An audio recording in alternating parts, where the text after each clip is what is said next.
You are now looking at a Playboy magazine model, a popular Instagrammer, and the star of Onlyfans, which has earned millions of dollars from the service.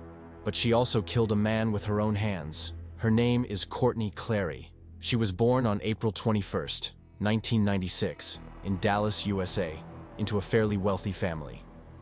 Her parents simply adored her and rarely refused her anything. But don't think that the future blogger just played and rested all day and did nothing else. She did quite a lot. When it was time to go to school and when the family moved to Austin, little Courtney's schedule was already fully planned. Athletics, rhythmic gymnastics, horseback riding, etc. Her parents always told Courtney that she was destined for success, obviously hoping that success would come from sports. And in principle, she didn't mind. As a child, she loved everything she did. But at about the age of 13, the girl's attention completely shifted from sports to creativity. Then she expressed a desire to attend vocal, acting, and diction classes. But since there are only 24 hours in a day, sports were minimized. The girl's family supported these changes.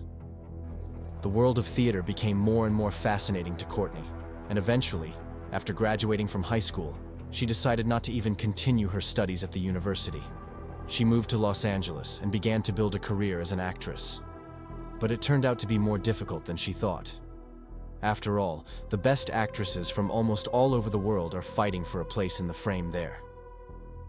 In the first year, Courtney's success was crowned by a small role in a massive scene in a minor movie and an appearance in a music video by a rapper named G-Eazy, who, it should be noted, later became really popular.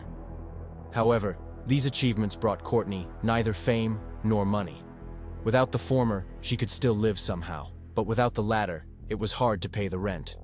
So very soon, Courtney began to look for other ways to express herself.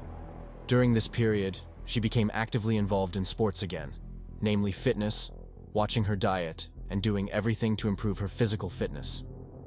At the NPC West Coast Classic, she took 6th and 9th place in different categories. Yes, it was not a victory in the competition, but it was definitely her personal best. This was very inspiring for Courtney.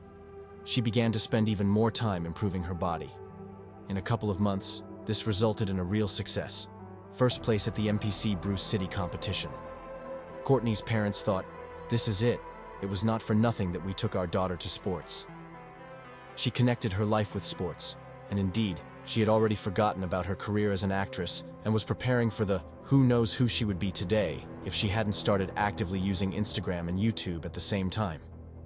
Courtney didn't have any big plans, for example, to gain a large audience or become famous. Back then, she just shared her thoughts in vlogs and beautiful workout photos on Instagram. However, her nutrition and sports advice videos on YouTube didn't take off. But beautiful photos on Instagram did. She has 2 million followers. So yes, Courtney has become a real star. Of course, big brands couldn't help but notice this and approached her with offers to advertise their products.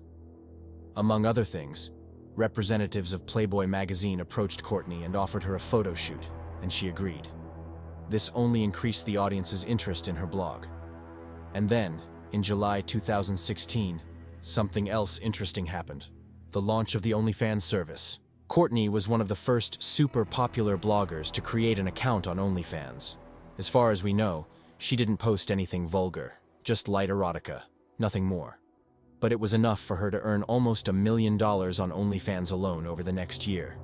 This is in addition to Instagram ads, barter, collaboration, etc. So yes, monetization has peaked. Expectedly, at that time, Courtney decided to put her fitness modeling career on hold and leave Los Angeles, as she was now making money online, could live anywhere, and pay much less rent than in California. Courtney returned to Austin, Texas, and rented a huge penthouse there, immediately plunging into a new life of endless parties and alcohol. The girl's new neighbors recalled that she mostly made a good impression, was kind and friendly, but only when she was sober. When she had a little too much to drink, she turned into a person you didn't want to have anything to do with, aggressive and irritable. She had alcohol problems in her life before. Back in 2015, she was arrested in Los Angeles for aggressive behavior while intoxicated. People around her at the time recalled that she really didn't know the right amount when it came to alcohol. However, from the moment she started to get serious about fitness, she completely gave up alcohol and did not drink it at all for a long time. This lasted until she gave up on fitness and moved back to Austin. Already in Austin, in early 2020, in addition to money, love appeared in the blogger's life, in the person of Christian, about whom not much is known. Born in 1994, Christian was remembered at school as a sociable guy who always smiled. During his teenage years, he became interested in cryptocurrencies. He spent his adult life in trading. He had no problems with money, at least at the time he met Courtney. For the first few months, the lovers couldn't keep their hands off each other. Everything was cool and fabulous, as it often happens in the beginning. However, everything ended tragically. From the moment Christian moved into Courtney's penthouse, something went wrong. It wasn't that they didn't get along in the home, but rather because of alcohol. Every evening, the couple would go to one of the city's bars where Courtney would order cocktail after cocktail, sparing no expense. Christian also drank, but much less than his girlfriend. He never went to the last one when he was out of control. But she, Courtney, didn't see a problem with drinking every day or driving her car in such a state. When Christian tried to dissuade her from drinking too much alcohol, she would start screaming and say that she would decide when, what, and how to do it.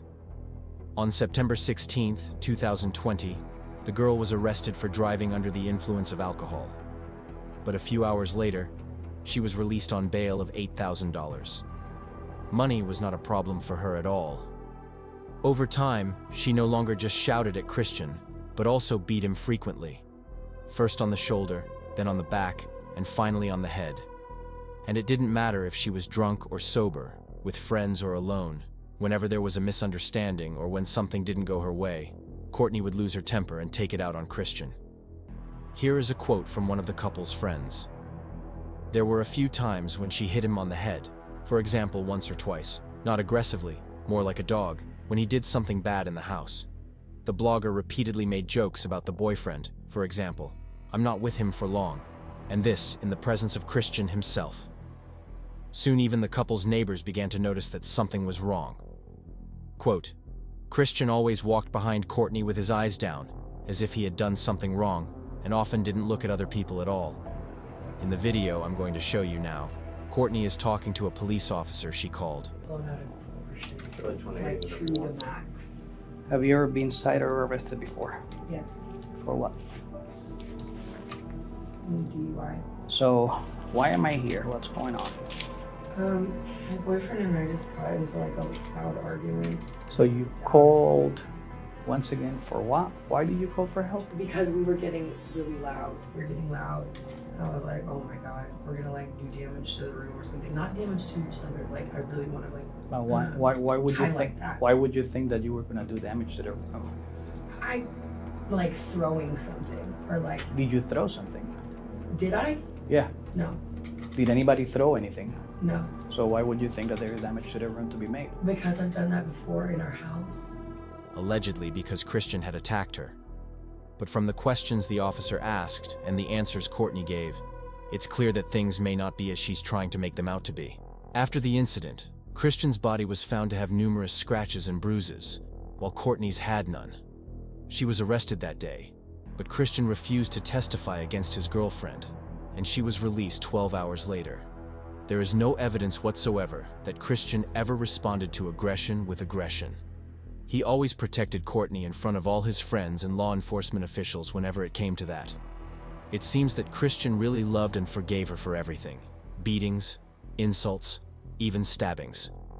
She inflicted the first one on him in November 2021, stabbing him in the leg during an argument. Here's what Christian wrote to her the next day. Read from their personal correspondence that was made public during the investigation.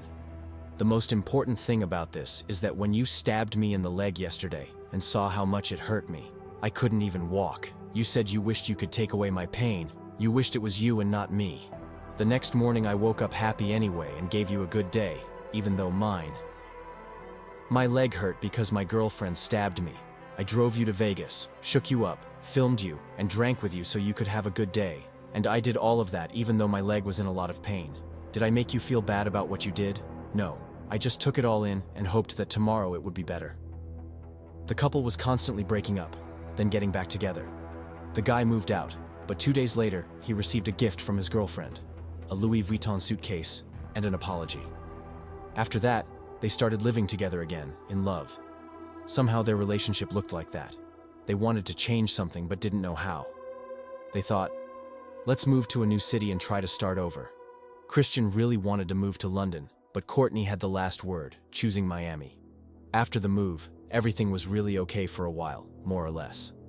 Courtney even slowed down on the alcohol, but in a few weeks, she returned to her old habits. And at the same time, the fights returned. This is a video from February 21st, 2022. Courtney enters the elevator and punches the touch panel, then moves on to her boyfriend. Christian doesn't touch her at all, he just pushes her away, and it's not rude at all. The level of tension in the relationship only increased with each passing day, along with Courtney's aggressiveness and instability. It is known that later Christian also began to appear as Courtney's partner on Onlyfans. Officially, this idea belonged to Courtney herself in order to earn more money from this content, and it was already something more explicit than just intimate photos. During her time on the OnlyFans service, she earned about $3 million until she lost the opportunity to create new content, because as you know, it's quite difficult to do that behind bars. So, at the beginning of April 2022, it seemed that everything was over. The relationship between Courtney and Christian was coming to an end. But on April 3rd, the couple began to communicate and laugh peacefully again. We played with our dogs together, joked a lot. In the afternoon, Christian left the house to go for a walk and buy some food. He returned around 4:32 p.m., and 25 minutes later, Courtney dialed 911 to report that he had been stabbed. During this call, the operator heard Christian's voice in the background saying, "I think I'm dying, and I can't feel my hands." Courtney told him that she was sorry, but could not give the rescuers the address for a long time. Eventually, Christian himself gave it to them as he was dying. When the paramedics and police arrived at the apartment, Courtney was sitting on the floor, covered in blood, holding her barely alive boyfriend in her arms. For the next few hours, doctors did everything they could to save him, but their efforts were in vain. The injury was incompatible with life, and unfortunately, Christian died at the age of 27 at the hands of his beloved. Courtney was detained as the only suspect.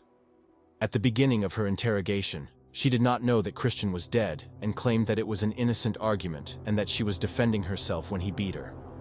She said that he grabbed her by the throat, pushed her into the wall, and then threw her to the floor, and that she did not throw the knife at him, but simply in his direction from about 3 meters away. However, Courtney's body showed no signs of being beaten or strangled by Christian, but his dead body spoke for itself. Christian was dead, and Courtney learned this during her interrogation. Realizing that her defense would quickly fall apart, Courtney claimed that she was a threat to herself and others due to mental health issues. This allowed her, under Florida law, to be transferred from the hands of the police to the hands of psychiatrists. Her lawyer worked to get the case dismissed as quickly as possible. Courtney could afford an expensive lawyer, and within 3 days she was out of the hospital, continuing her life, frequenting bars, drinking, and spending money. It was her decision, but while she was spending money on parties and alcohol, Christian's family was forced to raise funds online to organize his funeral. Christian's family called on all concerned to contact law enforcement agencies to demand a proper investigation that would last longer than a few days. It worked, as the case received a lot of publicity. The killer was a blogger with 2 million followers, a Playboy model, and this only fueled interest in the case. Courtney realized that she could no longer spend time carefree in public places. In a video of her drinking with her father in a bar, other patrons asked her to leave, albeit gently. However, her life did not change much, except that she started drinking even more. As a result, 2 months later, she checked into a rehabilitation center in Hawaii. She was arrested there on August 10, 2022. She was extradited to Florida for premeditated murder. All this time, Christian's family did not sit idly by. A little more money was raised for his funeral than was needed, which made it possible to hire a good lawyer to defend the boy's case. The prosecutor's office carefully prepared the evidence to make it irrefutable. The growth of Christian's body showed that the knife had not been thrown from 3 meters, but had been struck from close range with great force. The new investigation also reviewed about 12,000 messages in Christian and Courtney's correspondence, which revealed that Courtney was the main abuser in the relationship. It also turned out that Courtney had tried to stab her previous partner, a bodybuilder, and even hit him on the head frequently. I don't know with what exactly, but once she broke his jaw. If you're just listening, this girl broke this man's jaw. This man didn't testify against Courtney in 2017 because he was hiding their relationship at the time. He was married. But after he found out about the fate of his ex-girlfriend's last boyfriend, he did testify. All the collected materials gave the prosecutor's office enough grounds to charge Courtney with second-degree murder. According to Florida law and all the circumstances of the crime, this means that she faces life imprisonment without the possibility of early release no earlier than in 16 years. The girl's lawyer immediately filed a motion to ban all evidence secretly filmed by Christian so that it could not be used during the trial, but this motion was denied. Courtney was also denied bail, as the court found her to be a danger to society. She is now behind bars awaiting her final hearing, which is scheduled to take place this year. Trials in the United States can last for years or even decades. Think of the stories of murderers who have been waiting for decades to be executed.